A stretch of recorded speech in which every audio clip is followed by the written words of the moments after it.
Hi everyone, ఎలా ఉన్నారు అంతా? ఈ వీడియోలో నేను వినాయకుడిని ఈజీగా ఎలా చేసుకోవచ్చు అనేది చూపించానండి. నేను ఏమేమి వాడానంటే మైదా పిండి కొంచెం, వీట్ ఫ్లోర్ కొంచెం, అండ్ సాల్ట్, ఈ మూడు వాటర్లో కలుపుకున్నాను. సాల్ట్ ఎందుకు యూస్ చేశాను అంటే, సాల్ట్ యూస్ చేస్తే మీకు నిలువ ఉంటుంది కదా, మనం 3 డేస్ ఉంచుకున్న ఒకవేళ కొంతమంది ఫస్ట్ డేనే తీసేస్తారు, కొంతమంది 3 డేస్, కొంతమంది 9 డేస్ ఉంచుతారు. కాబట్టి మీకు కొంచెం నిలువ ఉండడానికి సాల్ట్ అనేది వాడాలి. సో నేను సాల్ట్ కూడా అందులో యాడ్ చేసుకున్నాను. ఇక్కడ మీకు అవుట్కమ్ ఎలా వచ్చింది అనేది కూడా నేను ఫోటో అక్కడ యాడ్ చేశాను. సో నేను ఎలా చేస్తున్నాను, ఏం చేస్తున్నాను అనేది మీకు అర్థమవుతుందని చెప్పి అక్కడ కింద ఫోటో యాడ్ చేశాను.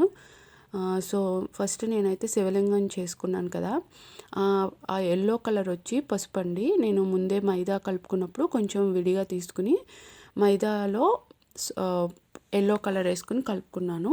మిగతా రెడ్ కలర్ యూస్ చేశాను కదా, రెడ్ కలర్ యూస్ చేశాను, వైట్ కలర్ యూస్ చేశాను, కళ్ళకు బ్లాక్ కలర్ యూస్ చేశాను. అవన్నీ వచ్చి ఫుడ్ కలర్స్ అండి. ఫుడ్ కలర్స్ యూస్ చేసి చేశాను పెయింట్ మీకు క్లియర్గా. అండ్ ఇక్కడ నేను టూత్ పిక్స్ కూడా వాడానండి, ఎందుకంటే మనం ఎలా పెట్టినా అది కొంచెం సపోర్ట్ ఇవ్వడానికి నేను టూత్ పిక్స్ వాడాను. ఇక్కడ శివలింగానికి కూడా మీరు టూత్ పిక్ గుచ్చుకుంటే అది అటు ఇటు కొంచెం అటు పడకుండా ఉంటుందన్నమాట, స్ట్రైట్గా ఉండడానికి నేను టూత్ పిక్ వాడాను. అండ్ మీకు టూత్ పిక్స్ వాడుకోవడంతో సపోర్ట్ కూడా చాలా బాగుంటుందన్నమాట.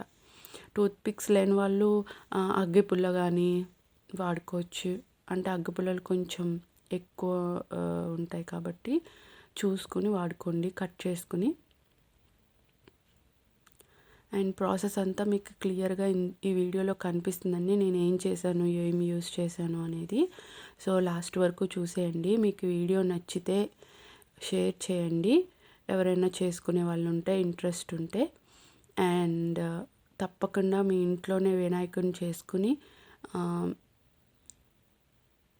ఎకో ఫ్రెండ్లీగా వినాయక చవితి జరుపుకుంటారని అనుకుంటున్నాను. అందరికీ హ్యాపీ వినాయక చవితి అండి. Thank you. నెక్స్ట్ వీడియోలో కలుద్దాం.